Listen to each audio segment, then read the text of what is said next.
Assalamualaikum warahmatullahi wabarakatuh.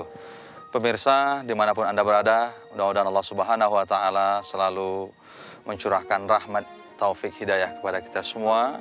Hari ini kita sedikit akan berbicara tentang kebesaran Allah Subhanahu wa Ta'ala. Kita akan melihat keperkasaan Allah, kesempurnaan Allah itu bisa dilihat dari apa-apa yang Allah ciptakan. Inna fi khalqis samawati wal ardi wa ikhtilafil laili wan nahar la ayatil liulil albab alladzina yadhkuruna Allaha qiyaman wa qu'udan wa ala junubihim wa yatafakkaruna fi khalqis samawati wal ard rabbana ma khalaqta hadza batilan subhanaka faqina adzabannar. Ciptaan Allah Subhanahu wa Ta'ala, kapan kita bisa memuliakan Allah? Allah itu maha sempurna, Allah itu maha teliti. Tentu kita bisa lihat bagaimana perpaduan alam ini, begitu indahnya alam ini, lalu bagaimana sang pencipta. Jadi Allah mau melihat, Allah mau mengajak kepada kita semua bahwa kita bisa melihat ciptaan Allah Subhanahu wa Ta'ala tentu menggunakan akal pikiran. Ketika kita menggunakan akal pikiran, maka kita akan berkata, ya Allah, alladzina yadhkurunallaha qiyaman wa qu'udan. Ketika kita melihat perputaran langit, perputaran malam, perputaran siang, penciptaan langit dan bumi, subhanallah.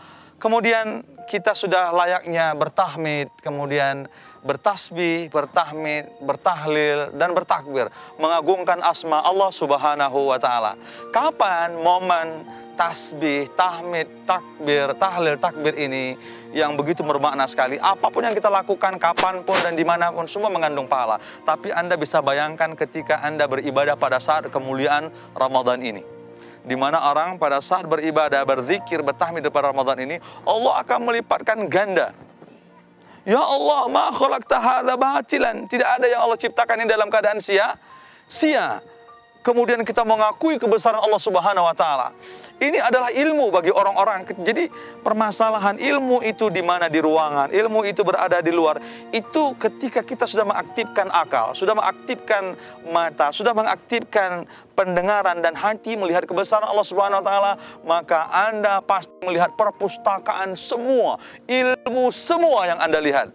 Subhanallah. Imam Nawawi rahimahullah mengatakan bahwa zikir itu ibarat antara ikan dengan air. Apakah ikan itu bisa hidup tanpa air? Tentu tidak bisa.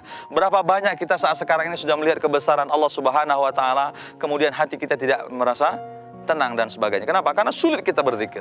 Maka kebiasaan kita untuk membasahi lisan, bertasbih, bertahmid, tahlil dan takbir, mengagungkan asma Allah Subhanahu wa Ta'ala, ini sungguh luar biasa sekali. Coba kita perhatikan, apa zikir-zikir ketika kita melihat kebesaran Allah Subhanahu wa Ta'ala ini? Kita bisa melihat dengan subhanallah.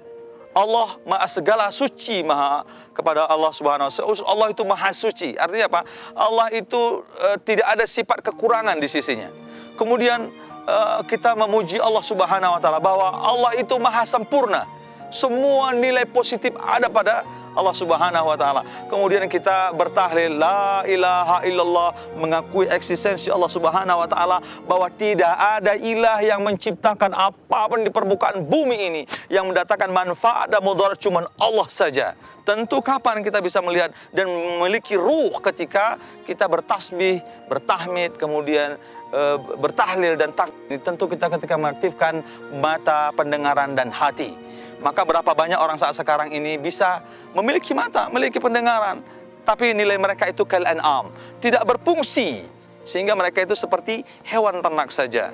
Maka di ayat ini menginspirasi sekali sahabat sekalian, sehingga kita pernah mendengar cerita Nabi Yunus alaihissalam, laula annahu kana minal musabbihin la labitha fi batnihi ila yaumi yub'atsun. Kalau bukan karena Nabi Yunus alaihissalam bertasbih dalam perut ikan, sesungguhnya Nabi Yunus alaihissalam Allah akan bangkitkan pada hari kebangkitan nanti. Gimana pada saat itu Nabi Yunus alaihissalam sudah mentok dari cara berpikir dan berbuatnya, tapi tentu ada jalan keluar bagi Nabi Yunus alaihissalam. Kapan? Ketika dia bertasbih. Apapun yang kita hadapi di atas dunia ini, ada kalanya kita menghadapi kasus seperti Nabi Yunus alaihissalam. Allah mau mengajak bertasbihlah kepada Allah, memuji kepada Allah, maka Allah akan memberikan jalan keluar dalam kehidupan ini. Kemudian bertahmidlah bahwa Allah itu, Allah Subhanahu wa taala maha sempurna. La ilaha illallah, tidak ada ilah yang berhak disembah terkecuali Allah. Tidak ada yang mencipta terkecuali hanya Allah saja. Allah tempat berharap, Allah tempat memohon. Kenapa kita berharap kepada sesuatu hal yang pada saat itu Allah yang menciptakan? Kenapa kita tidak berminta kepada Sang Pencipta? Bukankah Allah sudah mengatakan perputaran perciptaan bumi, langit dan seisinya ini bahwa hasil kreasi Allah Subhanahu wa taala? Maka hadirin sekalian, dimanapun Anda berada, ketika Anda mengatakan takbir Allahu Akbar, setelah fase dari tahmid, tasbih, tahlil, kemudian Anda bertakbir mengagungkan Allah Subhanahu wa taala, maka tidak ada yang impossible di sisi Allah Subhanahu wa taala. Apa mungkin kita merasa lemah ketika kita bertawakal kepada Zat yang Maha segala-galanya? Maka hadirin sekalian, mari di bulan yang penuh berkah ini membiasakan berzikir, bertahmid. Alladzina amanu wa tatma'innu qulubuhum bidzikrillah. Orang-orang beriman itu tidak ada solusi yang lain, tidak ada ketenangan pada jiwa mereka terkecuali hanya berzikir kepada Allah Subhanahu wa taala. Ketenangan diperoleh kapan? Ketika hati ini selalu connect dengan Allah Subhanahu wa ta'ala. Apapun yang Anda lakukan, apapun yang Anda kerjakan, ketika niat Anda dan orientasi kehidupan adalah untuk Allah Subhanahu wa ta'ala, maka bernilai zikir di sisi Allah Subhanahu wa ta'ala, maka hati akan merasa tenang insya Allah. Kita tutup dengan doa kafatul majlis. Subhanakallahumma wa bihamdik, asyhadu an la ilaha illa anta, astaghfiruka wa atubu ilaik. Assalamualaikum warahmatullahi wabarakatuh.